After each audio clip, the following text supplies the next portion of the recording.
So my man Tyler, I can't tell you how much I really appreciate you being here on the first episode, my man. Man, appreciate you having me. Yeah, dude, it's Thank you. special. It's special. I'm so anytime I get to be around you, man, I really enjoy it. I always take a lot from you, and I'm excited for this conversation. This Feel is the more same for way. me than just anyone else, honestly.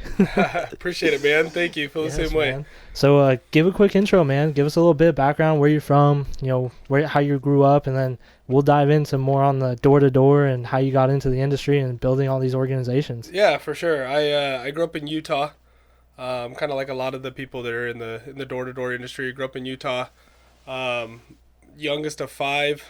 Grew up in a very competitive household. My dad was he was a coach, a basketball coach, a football coach, and kind of taught us in the competitive nature. I was the youngest, and so my older brothers and I we were always kind of fighting, competing with each other, whether it was in the backyard, football, basketball, whatever.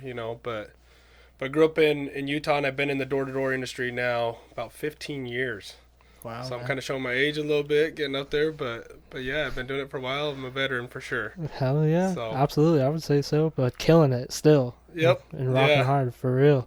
What was it like growing up with a dad as like a basketball and baseball coach, or I'm sorry, football coach? man, it was good. He always had a wealth of knowledge. He was kind of hard on us. Like my dad taught me a lot of hard work growing up. Um, we you know we had a really big backyard, several acres, and he's always putting us to work in the yard. But he was always at every single one of our sporting events. He was it seemed like he was always there to give you kind of like a little bit of positivity, but he always definitely critiqued us, always made us put that drive in us to make us want to be better. Definitely. So my older brother played football at college football, and my dad was always there as that support system, but always kind of pushing us to be a little bit a little bit better, strive to be a little bit more. Definitely, man. So And then, I mean, obviously, we had talked a little bit earlier. You had done a mission out in Houston. yep. What was that like leading into going to making that decision? Man, so I grew up in Utah, big LDS community. A lot of people, you know, when you turn 19 years old at that time, it's kind of like one of the next steps. I mean, it's volunteer work, so you kind of volunteer and say, hey, if I want to do this, nobody's kind of pushing you to go. Um, but man, I just remember making the decision to doing it. That I'd seen that a lot of my friends and a lot of influences that had gone on these missions, they came back better people, Mm. right? And it was something that I believed in, and one of the reasons why, and I still carry that to a lot of things with work, but one of the reasons why when you go out on this church service mission is that's literally it. You're doing service, and so for 2 years of your life, you kind of forget about yourself, and you just focus on trying to help other people out, and you focus on you know just literally what can I do to help some people that are impoverished, some people that need whether it's Christ or the gospel in their life. I mean, that's your focus from sun up to sundown.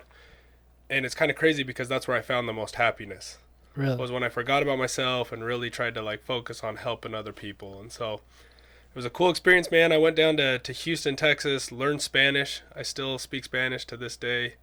Matter of fact, a lot of my customers are still, I speak Spanish to them. So Dude, you're gonna have to help me out. I have like broken Spanish. I'm getting it. I'm getting it. But you're little by gonna little, you're gonna have right? to help me out for sure, for sure. For sure.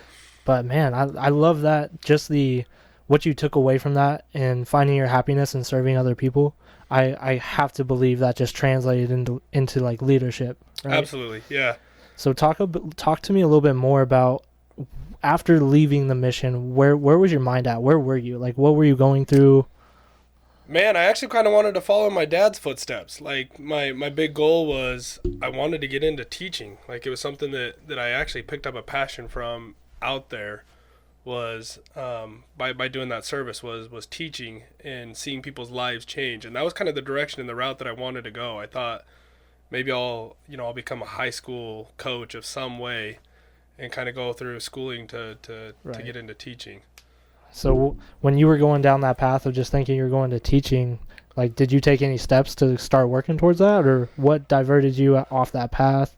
Yeah, I mean I was going to school, like a lot of us were just doing my general courses, and I had this kid that I grew up with. Mm.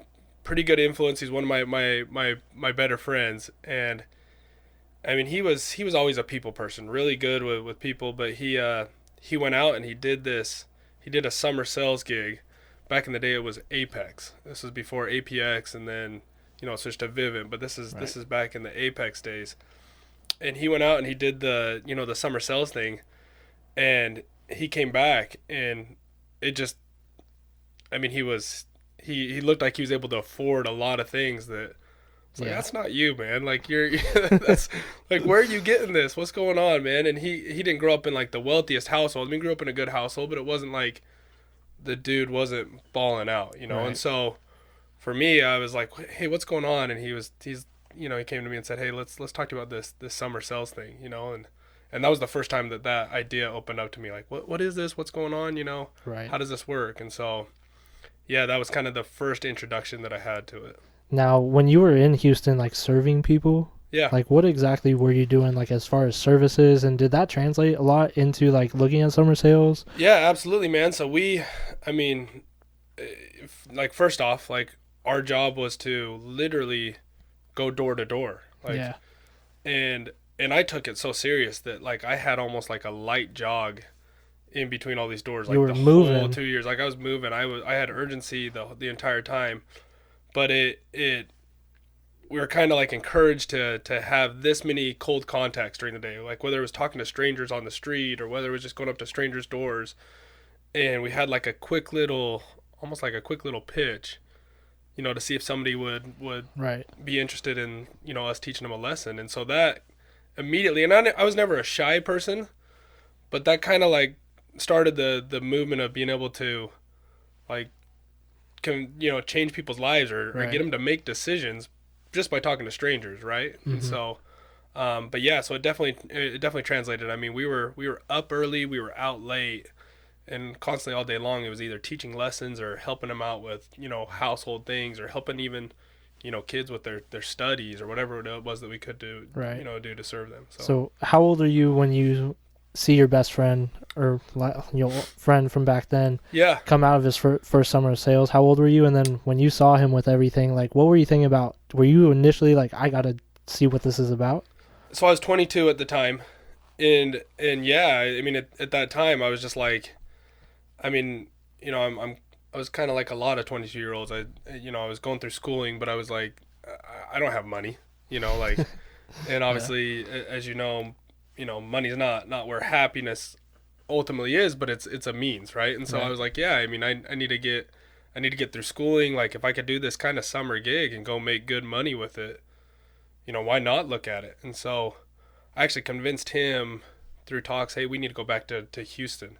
Like, this is where I served my mission, and that was a good spot for us to go back and sell. It just so happened that my future wife, she was in Utah going to school, but she had moved back to Houston. That's where she's from.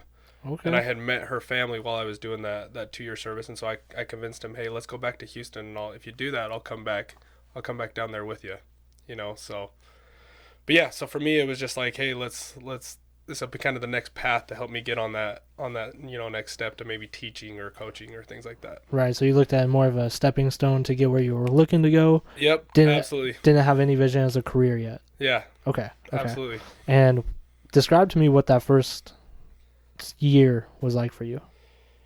Man, so we went out, and I mean, I remember the preparation. So like there was the preseason before that summer, and we were dealing with, I was trying to learn how to sell alarms. Like I grew up in Utah, none of us had alarms. Yeah. Like it was just, we grew up in this place where we kept our doors unlocked, and so we start off by the preseason trying to travel to these different places in Salt Lake City and trying to just give people just a little pitch and a spiel on what alarms was. But I remember they had like an incentive that if you sold 10 accounts before that summer, you got this little bonus, and I wanted to make sure that I hit that.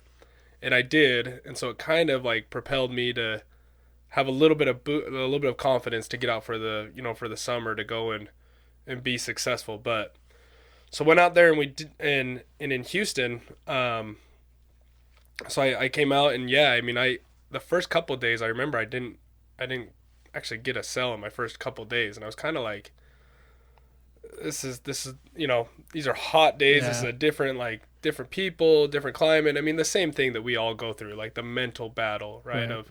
Of like just those long days on the street. Definitely. But it clicked. Like once I got my first deal, yeah, it just clicked and kind of took off from there. Really.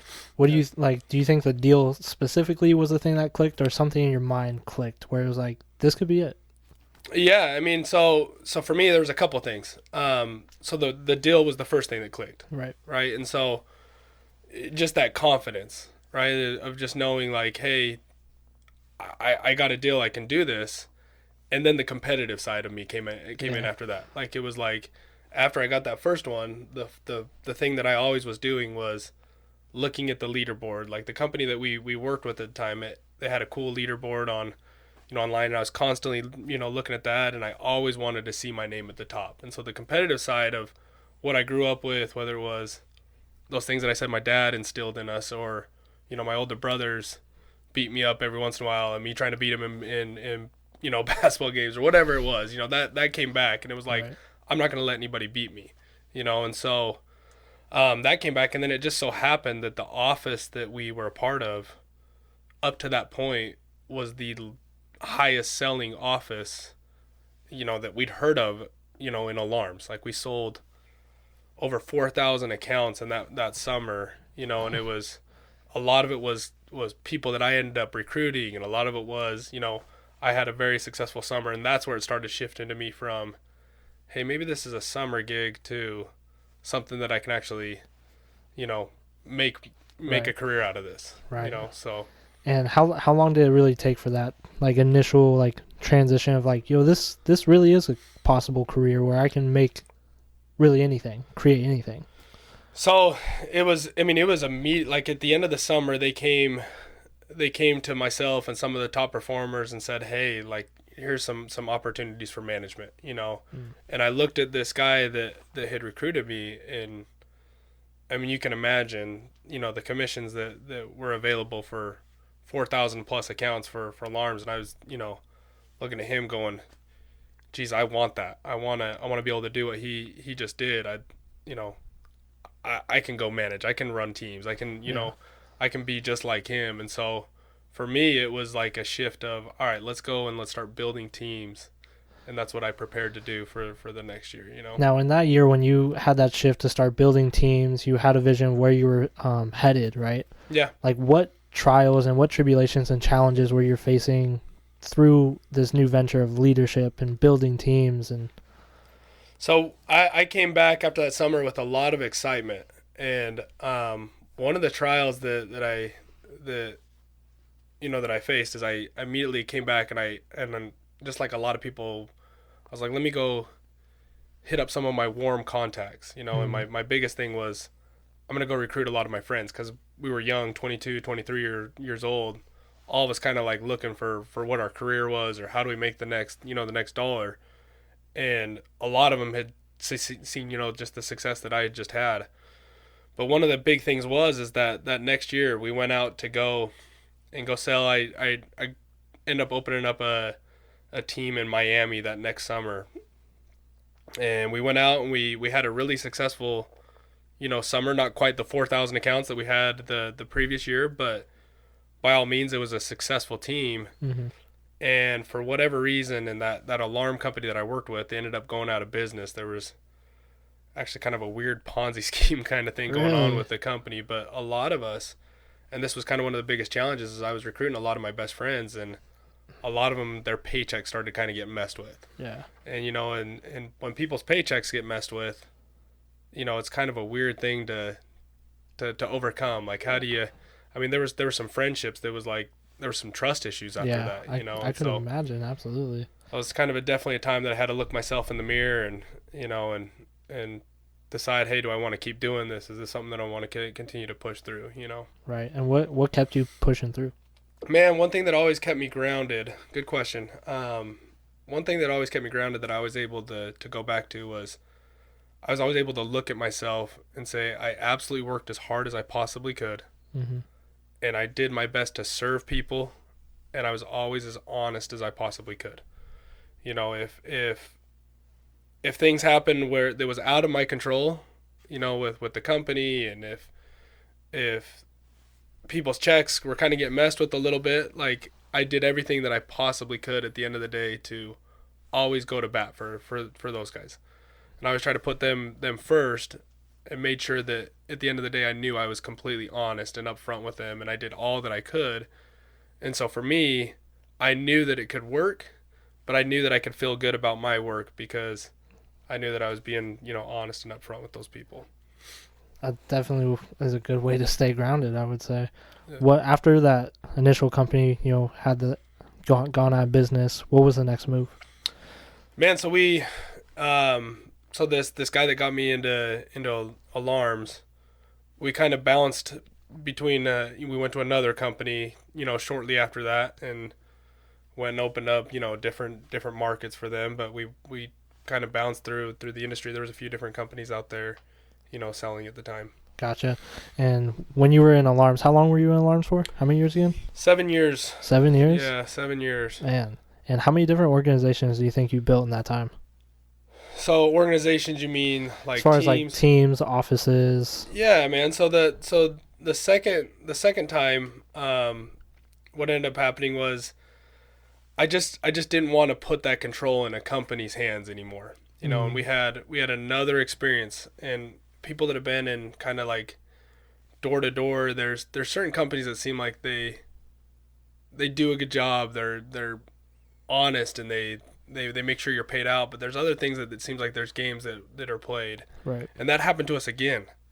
And so at that point, me and one of my best friends, we looked at each other and we just said, hey, you know what? Instead of putting that control in other people's hands, let's go start our own thing.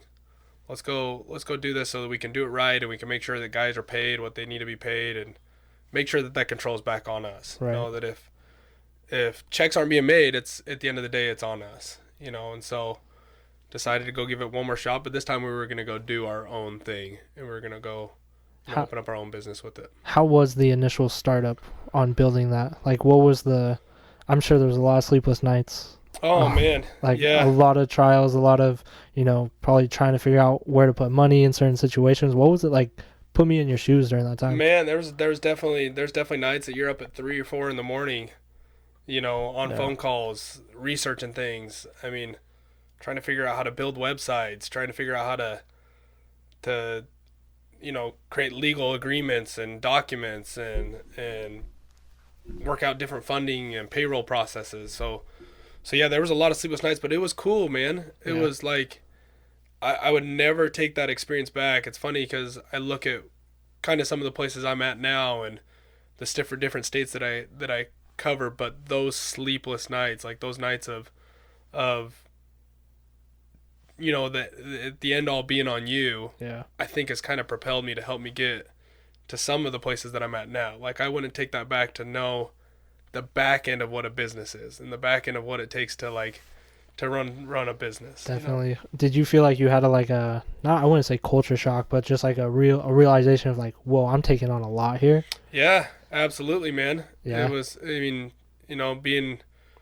married, just had our first kid at the time, and we were, just bought our first new home, and then took on the venture of trying to start your own business. Yeah, it was a culture shock. It was something different. At the end of the day, it was like, this is all on us, right. And so it was, but that's what motivated me, man. Like, I've always been a person that, like I said, whether it was something that was instilled by, from a young age, or whether it was, just the different life experiences. But yeah, for me, it was definitely something that I always wanted to bet on myself. I always knew I could do it. What do you think the benefit is of betting on yourself? Like, for someone who is in a situation where they want to go do something, but they have that fear in them, but they know they need to bet on themselves. What would you tell that person?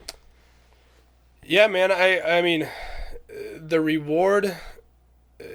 Good question. To bet on yourself. I mean, I feel like there's no better reward when you do accomplish it, right? Like, when it's like, now looking at it, if it's like, hey, I bet on myself, I didn't need to rely on somebody else to go and make this paycheck for me, or I didn't need to go and, exchange my time for a paycheck. Like it was like, this is all on me. But now the reward of that is I honestly feel like there's not a lot of things that I couldn't do. Like, you put me up in front of a group of people, I'm not scared to talk to them. I'm not scared to go, like, accomplish, hard tasks, whether it's drop me off in a neighborhood to go talk to strangers, or whether it's, to go accomplish whatever back end process. Because I've had those experiences of being able to bet on myself, you put me in a situation one way or the other, I'm gonna find a way to come out on top. And that's because of, those life experiences of going through that has been able to get me there. So it breeds a confidence, knowing that, hey, if you just bet on yourself and you're able to work through it, there's not a whole lot that if you don't do that, I mean, if you bet on yourself, you can't do. Seriously, sky's the limit. You can really create any life you really want.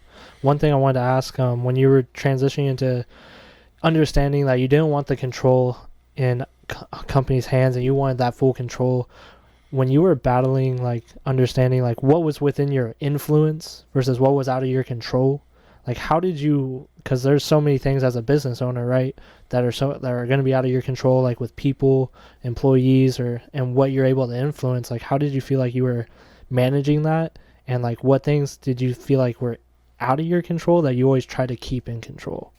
Yeah, man. I mean, it sounds cliche, but it really is real. Like, the things that you can keep in your control is, I've always tried to be a person that people like to be around. Like, that was the first thing that I thought I can control. Like, how, when you walk into a room, like, small things, are you smiling when you walk into a room? Do you bring energy? Like, are you happy to see people? Do you go and give people, a hug? And those are things that, once again, I learned from a younger life, that just going up to people and being happy and excited to see them, just seeing that completely, shift their day. And so for me, those are the things that, like, I always, like I said, it sounds cliche, but being able to stay positive no matter what. Because there's things that'll happen, whether it's whatever industry, somebody missed an appointment, or somebody fell through an attic, or whatever it is. There's things that happen, and it's like, I can't control this, but your attitude and the way you show up every day and give 100% of your effort with a smile and with optimism, like that completely makes the difference, and so those things, no matter what it was, if I showed up like that, I knew we could work through whatever it was. And there were ups and downs, just like there is in anything. Yeah, absolutely. That's great. I took a lot from that personally. I appreciate it. So after going into, the first year of launching your own company, yeah, when was, like, that time you guys are finally getting off the ground? You're building a lot of momentum. Those sleepless nights are paying off. You're seeing a lot of the rewards.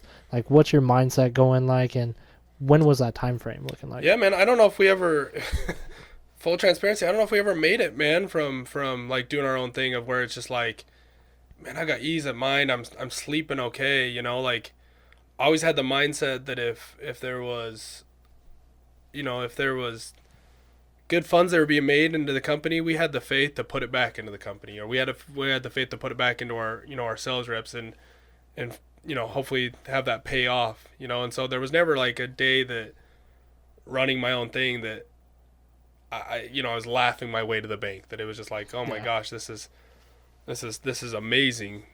But the reward of seeing people's lives change, and the reward of being able to help people, and that kind of going from, from the genesis, from the start of it to finish, that was the main reward for me. It was like, this is cool.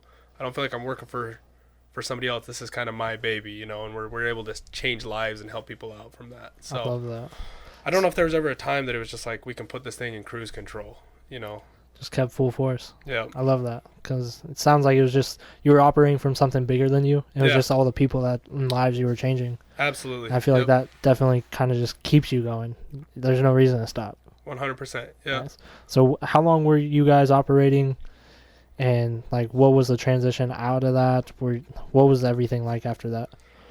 So when you say out of that to me doing solar here with kind of where I'm at now, or man, so we did alarms for a couple years. Like I said, one of my one of my best friends, and myself, Chad Towner. He's now the chief revenue officer at Freedom Forever, but it was him and I were the business partners.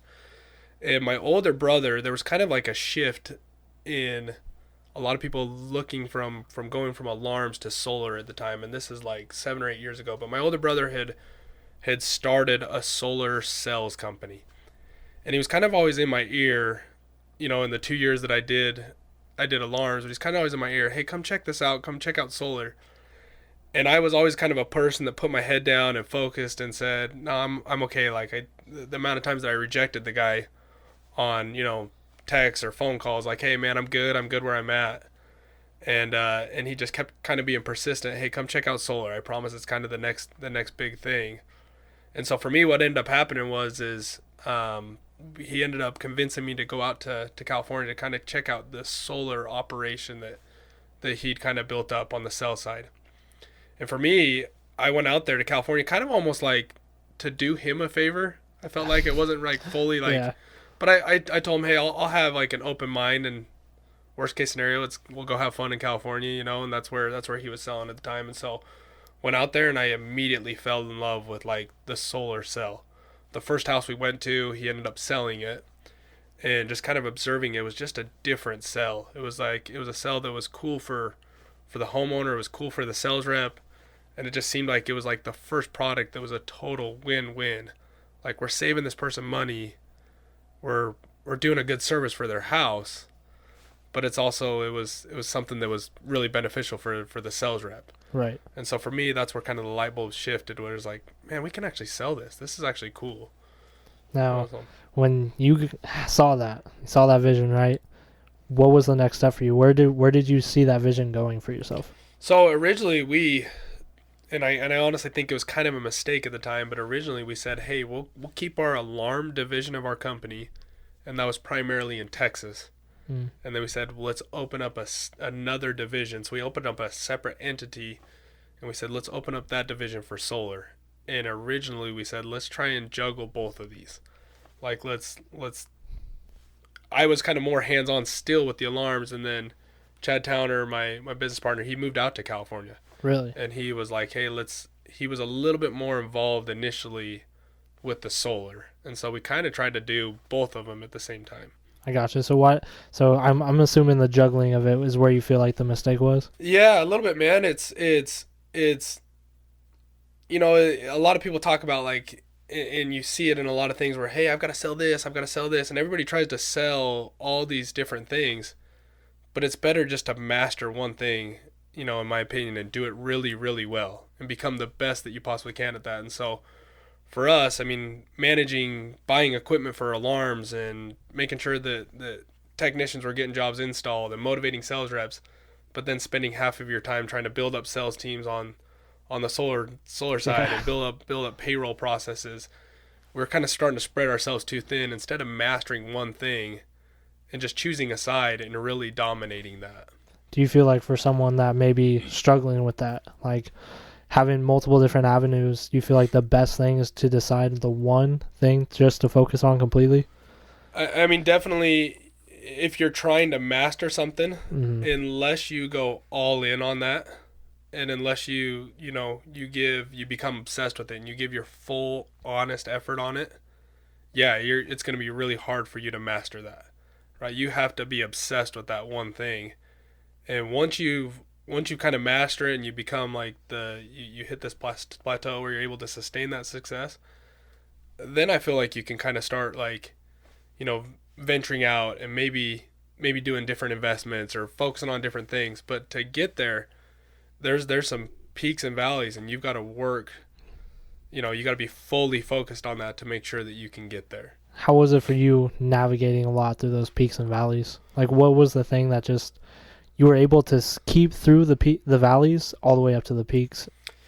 Yeah, and once again, I don't know if we ever got to fully to the peaks of doing our our own thing. It was a lot of trial and error, man. There was times that we'd build up sales teams, and as we'd bring in some of our sales guys, a couple of sales guys were leaving, But once again, that process of learning, how to set up payroll processes, how to do, how to send out 1099 to employees, and how to, deal with K1s and things like that. It was now looking back on it, seeing those processes, that's helped me tremendously in my business, where I'm at now today. Right. And so for us, once again, I just always once again bet on myself, knowing that I eventually would get there. Would always just see through. Yeah. I love that. Yep. Absolutely. Love that. Now, my big thing for you that I'm excited to dive into is obviously you've been in big roles of leadership, and then you've personally created, I don't even know how many leaders, but ones that have affected my life personally. And creating those leaders, what does that process look like for you in empowering these people to go do it and build a vision? Yeah, and once again, I think that a lot of that goes back to, I truly think that that's where, like, the joy in it has come for me, is seeing other people succeed. I've always been the type of person that gets more excited about somebody else's sales than my own sales. And so Totally. so for me, I've never, I think because I've been able to see kind of the back end process. I've always enjoyed other people getting credit for things, whether it's their name being on the leaderboard or whatever it is. But yeah, for me, I think in this industry, a lot of times we get too caught up in putting paychecks over people. And so what I've focused on, or what's really helped me out, and where I've always seen growth, is when you put the people over the paychecks, right? When you really dive into getting to know somebody, and you really find out what it is that they want to accomplish, what it is that makes them tick, and what's going to help them get to where they need to be. Once again, that's what keeps me going, because this job's hard, right? Like, there's days that it's just like, man, how do I how do I deal with this rejection? How do I deal with these cancels, or whatever it is, that we have with this job? But being able to see somebody else accomplish their goals, and at the same time that elevating you and helping you accomplish your goals, that's where it's like, I can continue to do this. Like, I can do this forever now. It's like, this is fun now. It becomes exciting again, because the excitement of that one sale, it'll eventually fade away, right? Definitely. If you get the commission on it or whatever it is. But it's when you can duplicate that sell into helping other people accomplish their goals in multiple cells and multiple, teams. That's where I've come out of it, and I'm like, this is where it's cool, man, to do this. I love that. Now, when you were jumping in and starting Sunder, right, within solar, you're known within the company for launching the Texas market, right? What was it like being like one of the first people to try and build a market with a product, and just what was that process like? Yeah, man. So I go back. So what eventually happened is I was out selling solar in California. Right. Ended up joining ended up starting a dealership with my brother's company. They were our installer. But I got a call one day, just to kind of go back to what it was like. I got a call one day when I'm out there working in California. My wife is telling me, hey, our daughter's having seizures, I think. Like, something's going on. She's 6 months old at the time. And there's something happening, and for me, that was like a helpless moment that I had. Like, I'm in California, my wife's in Texas with our daughter, and she's like, hey, we're calling the ambulance, we're rushing her to the emergency room, and so for me, I'm like, I got to get on a plane. I remember I was stuck up in the high desert in California, which is like an hour and a half to 2 hours away from the airport where I needed to be. But by the time I got home to Texas, I remember the quickest flight I could find had a layover in Dallas and then down to Houston. And my daughter was diagnosed with this life-altering kind of medical condition. So for me, I was like, all right, instead of selling solar in California, where it was kind of a popular product, right? It was more common. I was like, I need to be around my family. And I was doing this traveling salesman thing between Texas and California. And so it just so happened at the time, I rarely am on social media.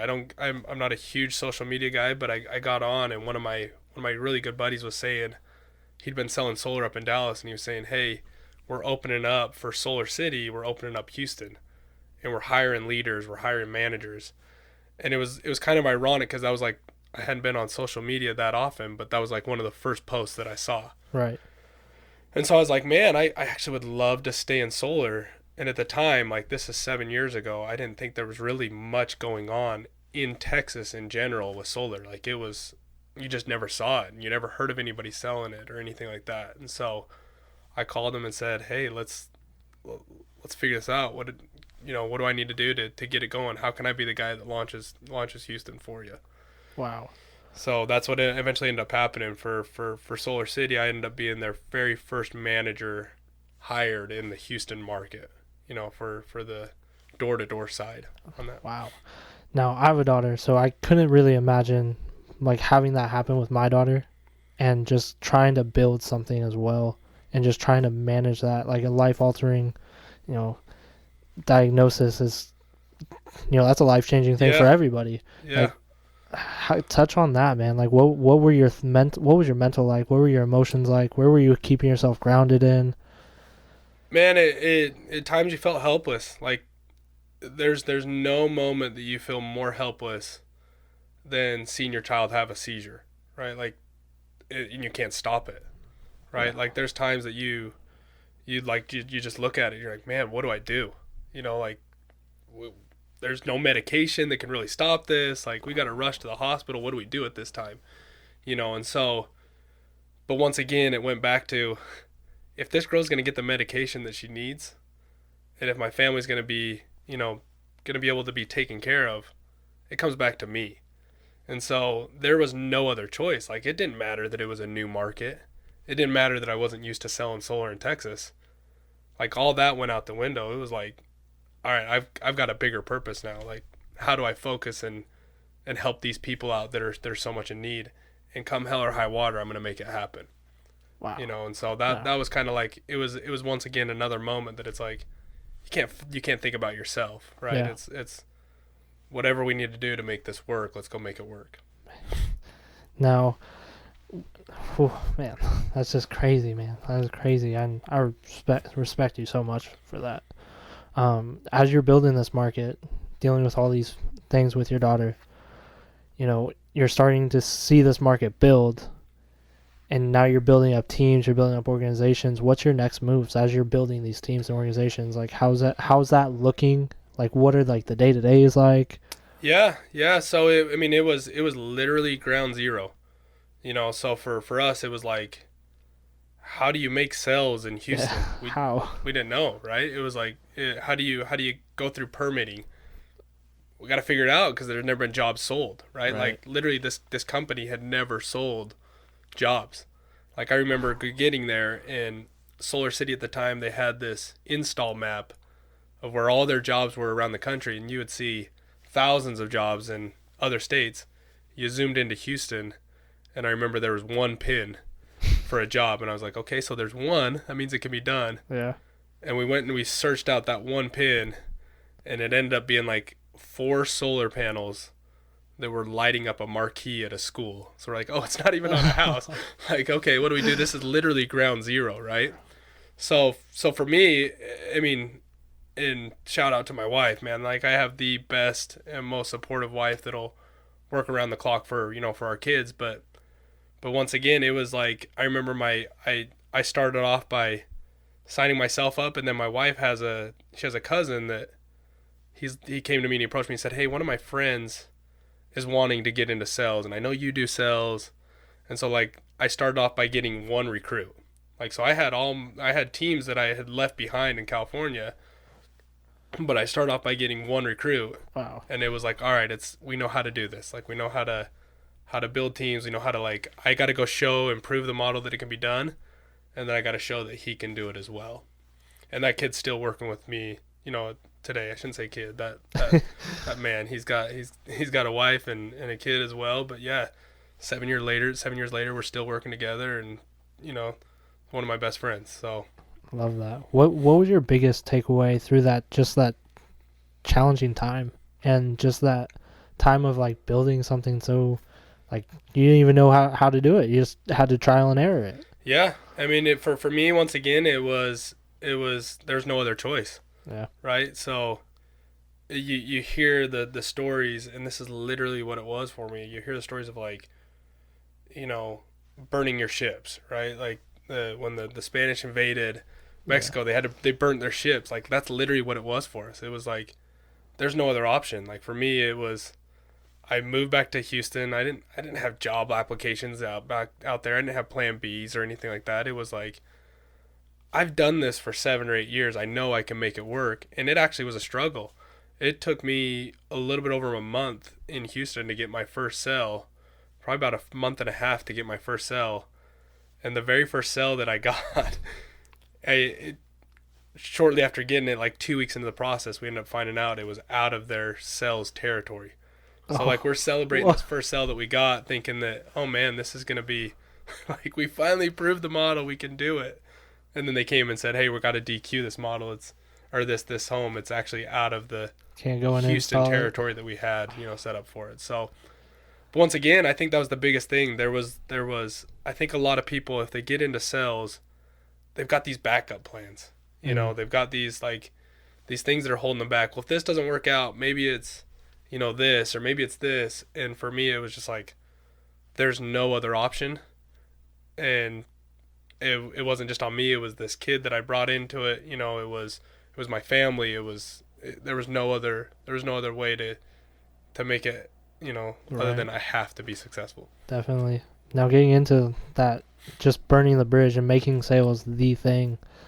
What do you feel for someone who's getting into sales or wanting to jump into sales is like the first three things that they should really realize or just be aware of themselves when making that step? Yeah, it's funny. So I was I was talking to one of our leaders about this actually today. There's a lot of things out there, man. There's a lot of trainings. Especially nowadays, you can go online and there's YouTube videos, there's different sales trainings and things like that. And those are all great. But for me, I think the very first step is like you can go and overtrain, you can read books, you can do whatever you like you feel like you need to do to get prepared, but you got to go implement it. Like there was no amount of like training that I was going to get that was going to tell me how to go and sell solar in Houston. I had to go figure it out. And so that's the first thing is like go do it. Like there's no training school better than actually just going in and getting rejected a little bit, True that. But also there's no better training than not just getting rejected, but seeing a little bit of success, like setting up a few appointments, closing a couple deals. Like that's the biggest training thing. So the first thing that I'd say is don't be fearful to like, you don't have to know it all before you go and try it. Go try it. That's your school. Go do it. Right? Like don't be held back. Don't think I got to know this. I have to have this person teach me this. Just go do it. Right. Is the first thing. And so that's one of the things that I always wanted to make sure when I first started that out, that I was just like, let's just go do it. It's on us, right? Love that. Now, for the person who is in sales, who's ready to like branch out, help more people because they've seen success for themselves and now they understand they want to start building teams and help people, what would you help them like be prepared for? Like stepping into that real leadership role. Like, so what would I say to the salespeople that wanna transition into building organizations, helping more people around them be successful, build teams, recruit people, or even just people that are trying to build businesses and get employees? So the first thing, man, that I would always say, the first step of building teams and building organizations is you have to have a little bit of moral authority. And what I mean by that is, like, you're never going to be able to build a team. You're never going to be able to build an organization if you're not practicing what you're preaching, right? And so the first thing is are you living a life that people would want to emulate or they'd want to follow, right?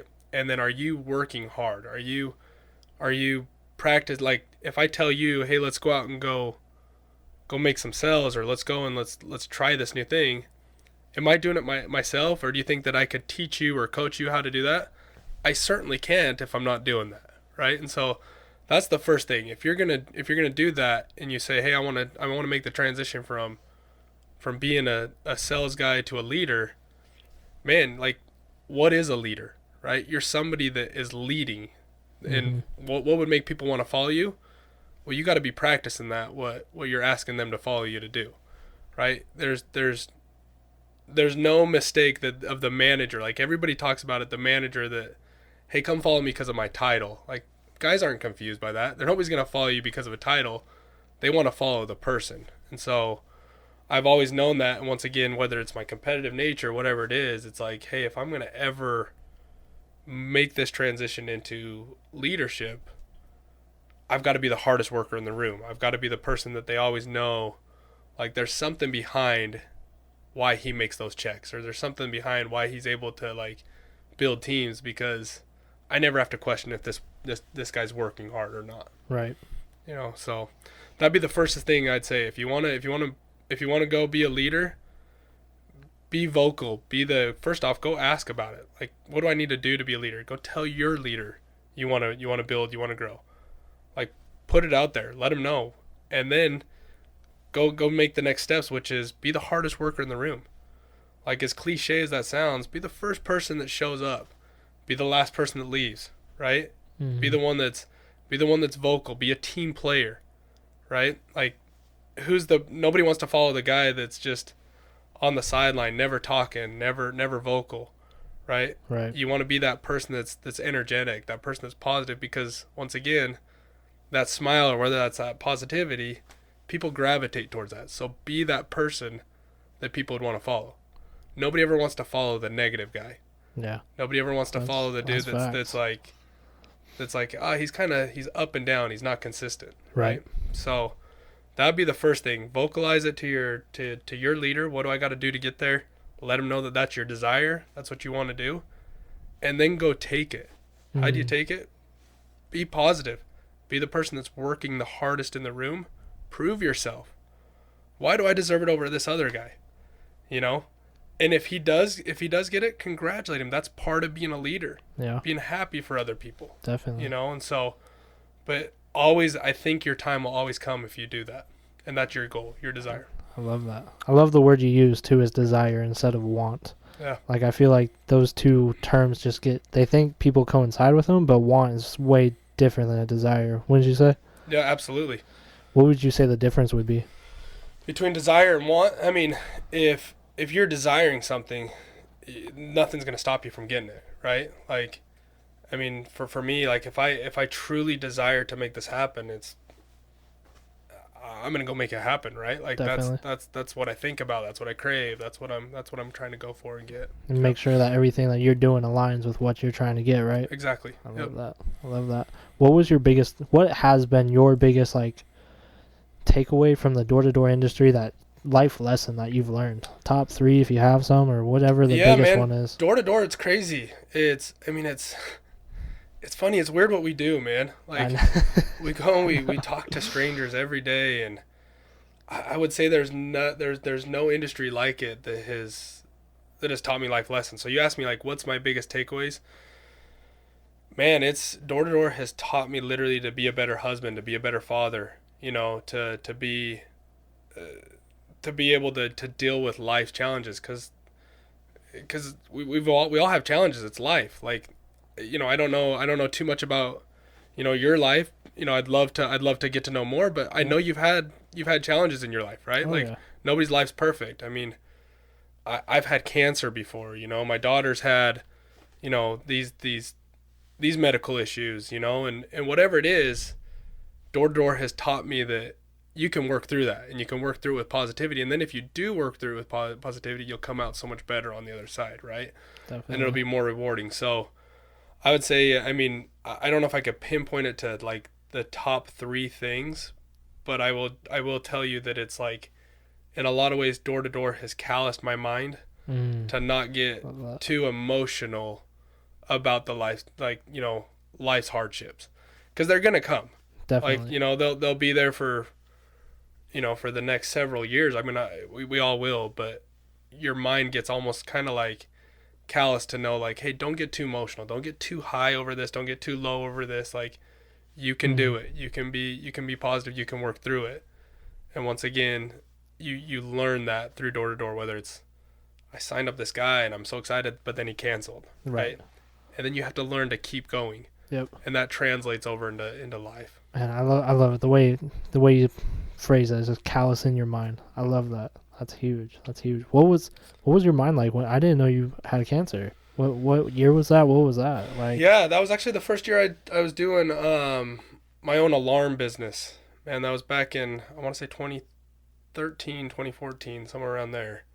Yeah, I had just one day, just just noticed that there was something a little bit off with my body, and went in to go get a checkup. Immediately needed to get in for surgery and chemotherapy, and oh my gosh.